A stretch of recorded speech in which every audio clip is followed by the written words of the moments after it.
Parce que tout le monde est déjà arrivé à une situation où il dit que mais avec toute la foi que j'ai libéré toute la foi, j'ai attendu, j'ai prié, j'ai gêné, j'ai confessé la victoire avant de la voir, et j'ai libéré toute la foi possible, mais la situation n'a pas changé. Et même la situation s'est empirée. Ça arrive. Et ceci nous montre qu'il a encore quelque chose à faire. Et la Bible nous révèle ce que nous devons faire au-delà de notre foi. Moïse avait la foi. Il n'avait aucun doute que, comme je parle, je vais dire à Pharaon, il va libérer ce peuple. Mais Pharaon s'est opposé. Il ne pouvait pas empêcher Dieu de le faire, mais il s'est opposé à Moïse. Alors, Moïse est retourné vers l'Éternel. Mon frère, ma soeur, retourne vers l'Éternel dans la prière. Continue à prier. Continue à confesser la parole de Dieu. Intensifie même les jeûnes et les prières. Nous voyons une chose que David dit dans Psaume 62, verset 9. En tout temps, répandez vos cœurs vers l'Éternel, car il est notre refuge. En tout temps, répandez. Vous savez ce que veut dire répandez? Répandre le cœur. C'est-à-dire, videz tout ce qu'il y a dans ton cœur à l'Éternel par la prière. Et la Bible dit en toutes choses, faites connaître vos besoins à Dieu par la prière par la prière et des supplications avec des actions de grâce. Philippiens 4 6. Ne vous inquiétez de rien, mais en toutes choses, faites connaître vos besoins à Dieu. Peut-être tu me diras, mais je l'ai déjà fait, Pasteur Mbariko, j'ai déjà fait connaître mon besoin à Dieu. Oui, tu l'as fait.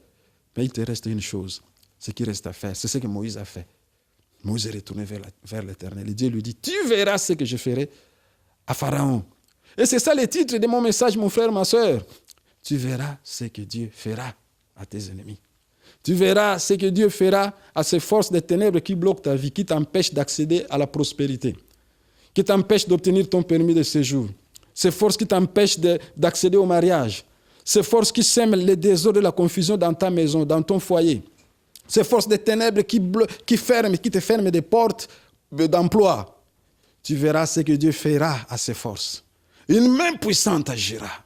Une main puissante agira à ta faveur en condition que tu persévères comme Moïse. Il est retourné vers l'Éternel. Pourquoi as-tu fait du mal à ce peuple? Pourquoi m'as-tu envoyé?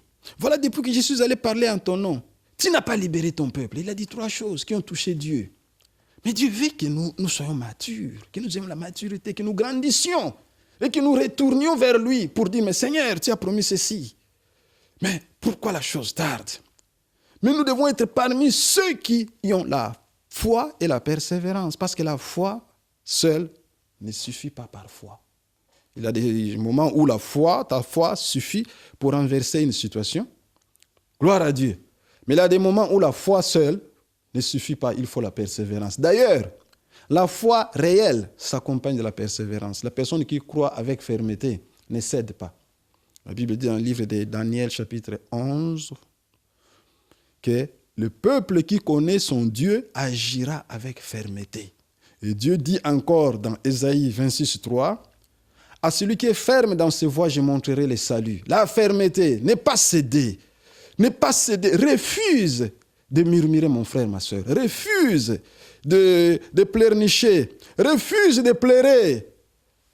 Retourne vers l'Éternel et répands ton cœur à l'Éternel, comme l'avait fait Anne. Anne répandait son cœur. Je ne sais combien d'années cela a duré. Et sa rivale continue à lui lancer des mortifications, des insultes, des critiques. Mais pendant qu'il sentait cette douleur, il déversait cette douleur auprès de l'Éternel, en prière. Il répandait son cœur. Lisez 1 Samuel chapitre 1, je pense dans le verset 9-10. Elle dit clairement que je ne suis pas une femme ivre, mais je suis une femme qui souffre beaucoup. J'ai répandu mon cœur à l'Éternel. Répands ton cœur à l'Éternel. Répands, déverse-toi à l'Éternel. Si la situation ne change pas, retourne vers l'Éternel et réveille sa mémoire. Rappelle-lui ses promesses. Rappelle-lui ce qu'il t'a dit. Et je te dis, mon frère, ma soeur, si tu persévères, quelle que soit la situation, ça va changer au nom de Jésus. Parce que celui qui est en nous est plus grand que celui qui est dans le monde. Dieu ne peut nous abandonner. Il veut que nous persévérions. Et la Bible nous montre clairement dans Hébreux chapitre 10, verset 36, que nous avons besoin de la persévérance pour qu'après avoir accompli la volonté de Dieu, nous obtenions ce qui nous a été promis. Parfois, la foi seule ne suffit pas. Il faut persévérer, ajouter à la fois la persévérance. Et d'ailleurs, Hébreux 6, 12 le dit. Imitez ceux qui, par la foi, et la persévérance ont obtenu des promesses. Donc la foi était là et la persévérance s'est ajoutée. C'est ce qui s'est passé. Dieu dit à Moïse de retourner. Et quand Moïse est allé dire aux anciens d'Israël de retourner auprès de Pharaon, ils ont refusé. Ils ont dit non, nous ne retournerons pas. Rien ne va se passer. Ils risquent de nous torturer encore plus. Nous ne retournerons pas. Ils ont cédé. Ils se sont découragés. C'est l'une des armes de l'ennemi, le découragement. La Bible dit, si tu faiblis au jour de la détresse, ta force s'affaiblit. Proverbe 24, verset 10. Et la version de Darby dit, si tu te décourages au jour de la détresse, ta force devient mince. J'aime bien la version de Darby, Proverbe 24, 10. Si tu te décourages au jour de la détresse, ta force devient mince. Dieu a mis en toi une force. Le Saint-Esprit, le Dieu Tout-Puissant communique la force qui dépasse toutes les forces de ce monde.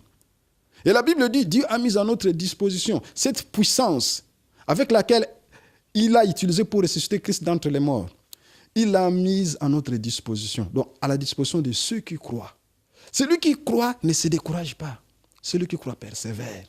Nous citons parmi les héros de la foi, nous citons Élie parmi eux.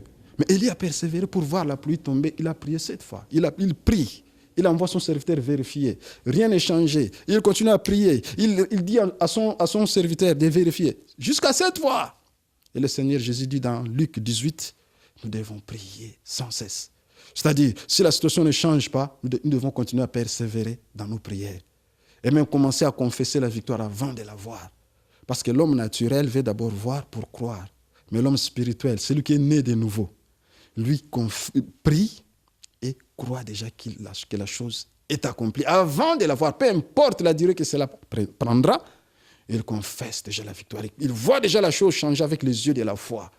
Nous avons un Dieu tout-puissant. Notre Dieu ne peut pas faillir. Ce Dieu s'est manifesté en chair, en la personne de Jésus-Christ. Si nous persévérons, nous restons fidèles à lui, la victoire nous sera garantie dans toutes les situations. Peu importe le temps que cela prendra. Il y a des croyants aujourd'hui qui, après avoir fait tout ce qu'ils pouvaient faire, et la situation ne change pas, commencent maintenant à pleurnicher, à pleurer, à murmurer. Ne sois pas parmi eux, mon frère, ma soeur. Ne sois pas parmi eux. S'il faut se plaindre, la Bible nous dit que nous devons nous plaindre de nos péchés. Parce que c'est la seule chose qui peut empêcher Dieu de faire ce qu'il veut faire pour toi, pour moi. C'est le péché. Ésaïe 59 dit, la main de l'Éternel n'est pas courte pour bénir. Ses oreilles ne sont pas dures pour entendre, mais ce sont nos péchés qui l'empêchent d'écouter nos voix. Nos péchés. Lamentation 3, 39, 40 dit, pourquoi Israël se plaint-il? Que chacun se plaigne de ses péchés. Car c'est la seule chose qui peut empêcher Dieu d'accomplir ce qu'il veut faire pour toi et moi. Si nous examinons notre relation, notre communion avec Dieu, elle est bonne. S'il y a des péchés, oui, bien sûr, ce n'est pas une fatalité. C'est question de confesser nos péchés et prendre la décision de nous repentir. Dieu nous pardonne. Dieu est miséricordieux et compatissant. Il est lent à la colère, riche en bonté. C'est Dieu qui a sacrifié Jésus. N'est pas un Dieu méchant, c'est un Dieu plein d'amour. Et c'est Jésus qui a accepté de souffrir et mourir crucifié sur la croix à cause de toi et moi. Il nous aime, mon frère, ma soeur. La Bible dit rien ne peut nous séparer de l'amour de Dieu manifesté en Jésus. Parfois, le diable utilise les péchés même que tu as déjà confessé. L'ennemi cherche à ramener ça dans ta pensée pour te décourager. Ça fait partie de ces stratégies. La peur, les doutes, le découragement, les mensonges. Nous aurons le temps, dans d'autres télécasts ou bien émissions, de parler sur toutes ces armes de l'ennemi. L'ennemi a 4 armes qu'il utilise fréquemment. Mais gloire à Dieu, Dieu nous a donné aussi des armes redoutables.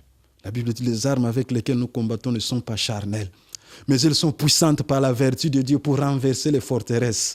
Toutes ces forteresses de ténèbres qui agissent de près comme de loin, nous avons les armes pour les renverser. Et parmi ces armes, la foi et la persévérance est là. La prière est là. La parole de Dieu est là.